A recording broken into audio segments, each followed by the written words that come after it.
Hi everyone, welcome back to commerce की नगरी। Class 12 के अंदर गुडविल और पीएसआर बहुत ज्यादा परेशान कर रहा है। इतने ज्यादा कॉन्सेप्ट हैं, इतनी ज्यादा कंफ्यूजिंग है कि हमारी समझ में नहीं आ रहा है कि हम गुडविल को कैसे डिस्ट्रीब्यूट करें, कहाँ जीआर को बांटना है, कहाँ जीआर को नहीं बांटना, रिवैल्यूएशन कैसे बनाना है, रिवैल्यूएशन को कहाँ डिस्ट्रीब्यूट करना है, कहाँ एडजस्ट करना है, कहाँ ओपन करना है रिवैल्यूएशन अकाउंट, कहाँ ओपन नहीं करना। तो आज के इस क्वेश्चन में मैं आपको इस चैप्टर से रिलेटेड जितने भी कॉन्सेप्ट हैं सबकी कंफ्यूजिंग दूर कर दूंगा। इस एक सिंगल क्वेश्चन के अंदर हमारे पास सारे डाउट क्लियर हो जाएंगे, जितने भी डाउट हमारे इस चैप्टर के रिगार्डिंग है। तो चलिए स्टार्ट करते हैं आज का लास्ट क्वेश्चन, और उसके साथ ही हमारा चैप्टर क्लोज हो जाएगा। आपको जितने भी क्वेश्चन इस चैप्टर के अंदर मैंने कराए हैं वो सारे क्वेश्चन इंपॉर्टेंट क्वेश्चन है, बोर्ड के अंदर आने वाले क्वेश्चन है, मोस्ट प्रोबेबल क्वेश्चन है। अगर आप इस चैप्टर के अंदर से जितने भी क्वेश्चन मैंने कराए यही कर लेंगे तो इनफ रहेगा बोर्ड के लिए, और आप इस चैप्टर से अच्छे खासे मार्क्स गेन कर लेंगे। तो चलिए स्टार्ट करते हैं आज का लास्ट क्वेश्चन। तो आज की क्लास के अंदर हमारे पास लास्ट क्वेश्चन है 42। ये क्वेश्चन क्या कहता है? क्वेश्चन कहता है हमारे पास तीन पार्टनर हैं जिसका नाम है अमित, अर्चित एंड अक्षत। इनकी ओल्ड रेशियो है हमारे पास 3:1 एंड न्यू रेशियो इन्होंने डिसाइड की 7:4। अब जीआर भी गिवन है एंड रिवॉल्यूशन का प्रॉफिट एंड लॉस भी गिवन है, but about the GR and revaluation के प्रॉफिट के लिए इंफॉर्मेशन है। क्या इंफॉर्मेशन है? It was decided that adjustment should be made without altering, मतलब changing the figure in the balance sheet, make adjusting by one single general entry. जहां question कहता है without changing their book value, without changing their balance sheet value, give single entry, give adjusting entry, तो इसका मतलब होता है कि हमें G2S की एंट्री करनी है। तो जीआर के लिए भी इंफॉर्मेशन है कि नहीं डिस्ट्रीब्यूट करना, एंड रिवॉल्यूशन के प्रॉफिट एंड लॉस के बारे में भी इंफॉर्मेशन है कि डिस्ट्रीब्यूट नहीं करना। तो अब क्या करना है, यही बहुत ज्यादा कंफ्यूज करते हैं क्वेश्चन के अंदर कि कहाँ डिस्ट्रीब्यूट करना है और कहाँ डिस्ट्रीब्यूट नहीं करना। इससे लास्ट वीडियो में मैंने जो क्वेश्चन कराया था उसके अंदर हमें इंफॉर्मेशन थी कि डिस्ट्रीब्यूट करना है, तो हमने डिस्ट्रीब्यूट करा था अलग अलग, रिवॉल्यूशन को भी, जीआर को भी, एंड गुडविल की एंट्री की थी G2S के अंदर। वो तो हमेशा G2S में ही होगी, कोई इंफॉर्मेशन हो या ना हो, बट इस क्वेश्चन के अंदर गुडविल तो गिवन नहीं है, जीआर और रिवॉल्यूशन का प्रॉफिट गिवन है, एंड उसको कहा है कि इंफॉर्मेशन है कि डिस्ट्रीब्यूट नहीं करना, डिस्टर्ब नहीं करना, give adjusting entry, give single entry, without altering या चेंजिंग द बुक वैल्यू हमें एंट्री देनी है। तो अब क्या करेंगे, सबसे पहले हम जीआर एंड एसआर निकालते हैं। तो एसआर निकालते हैं तो हमारा फॉर्मूला है SR of Amit OR minus NR. OR है अमित का 3/6, एनआर है अमित का 7/16। एलसीएम आ जाएगा हमारे पास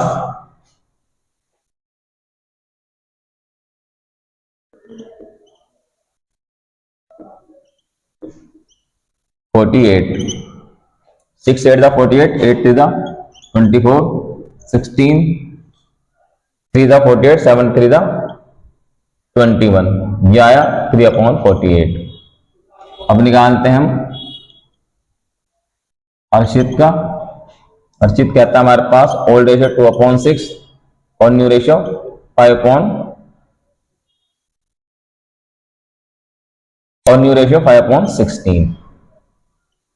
LCM 48, 6 8 48, 8 16, 16 3 48, 5 3 15, 1/48।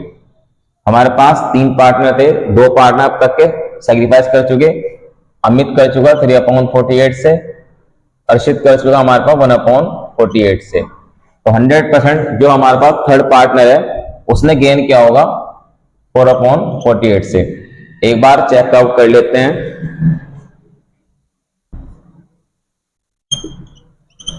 SR of Akshat, OR अक्षत की 1/6 और एनआर है हमारे पास 4/16। एलसीएम 48, 6 8 48, 8 1 8, 16 3 48, 4 3 12। मैंने आपको कहा था 100% हमारे पास तीसरा पार्टनर गेन करेगा। हम ये अंदाजा लगा लेंगे क्वेश्चन करते करते, लेकिन फिर भी बोर्ड है आपके पास, कोई रिस्क नहीं लेना, आप एक बार चेकआउट कर लेना। अब हमारे पास एक जीआर है एंड एक रिवैल्यूएशन का प्रॉफिट है, दोनों को बांटने से डिस्ट्रीब्यूट करने से मना कर दिया, सिंगल एडजस्टिंग एंट्री मांगी है। तब यहां लिखेंगे net effect is equal to GR plus revaluation profit.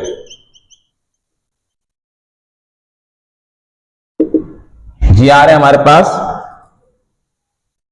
38,000,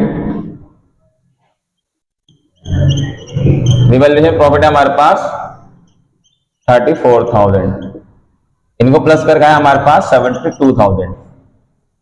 अब हमारे पास दो अलग अलग एडजस्टिंग एंट्री करने से अच्छे है कि सिंगल एंट्री कर देंगे, दोनों जीआर को रिवैल्यूएशन प्रॉफिट को प्लस कर लेंगे, तो प्लस करके हमारे पास आया 72,000। तो इसे एडजस्टिंग एंट्री में दिखाएंगे, इसे इफेक्टिव एंट्री में दिखाएंगे, इसे सिंगल एंट्री में दिखाएंगे। तो हमारे पास एंट्री हो जाएगी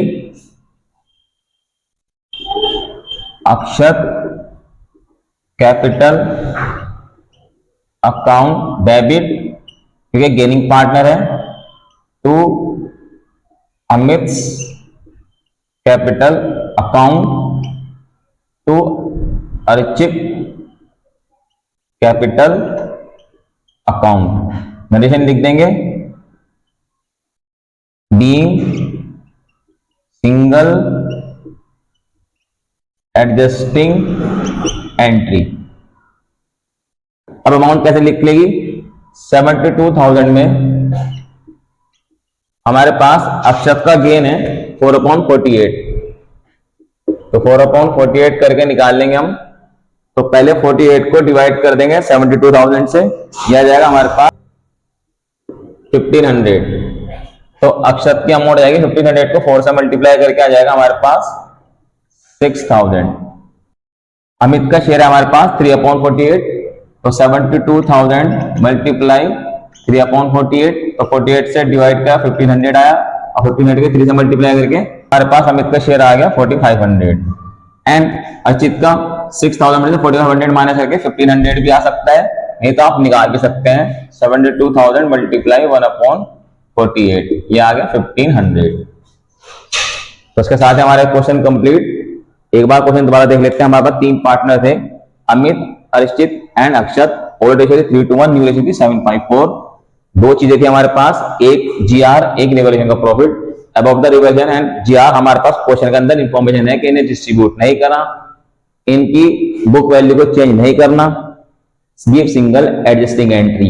तो इसी के बिहाफ पे हमारे पास पता लगा हमको उसको एक एंट्री देनी है, सिंगल एंट्री, तो हमने जीआर और एसआर निकाला। तो हमें पता लगा हमारे पास अमित एंड अर्चित ने सैक्रिफाइस किया एंड अक्षत ने गेन किया। तो हमारे पास G2S की एंट्री हुई, gaining partner to, sacrificing partner की एंट्री, गेनिंग पार्टनर अक्षत था और sacrificing partner Amit and Archit थे। तो अब हमारे पास नेट इफेक्ट दिखाया हमने, जीआर और रिवैल्यूएशन को प्लस करके आया हमारे पास 72,000। इस 72,000 को जो हमारे पास आया, इससे हमने सबसे पहले अक्षत का शेयर निकाला, क्योंकि अक्षत का शेयर था हमारे पास गेनिंग में 4/48, तो आया हमारे पास 48 को डिवाइड करा 72,000 से, यह आया 1500, 4 से मल्टीप्लाई करके आया 6000। अमित का शेयर था 3/48, तो उसको फाइंड आउट का आया 4500, और अर्चित का शेयर था हमारे पास 1/48, तो इसका आया हमारे पास 1500। तो इसके साथ ही आपके क्वेश्चन कंप्लीट हो गया। आई होप कि आपको अच्छे से समझ में आ चुका होगा, और इसके रिगार्डिंग जितने भी कॉन्सेप्ट है about the PL, about the GR, about the revaluation, about the goodwill, सारे चीजें समझ में आ चुके होंगे। इसके साथ ही हमारा एक चैप्टर भी क्लोज हो गया। तो मिलते हैं जल्दी न्यू वीडियो के अंदर, न्यू चैप्टर के साथ और न्यू क्वेश्चन के साथ। Thanks for watching my video. Have a nice day.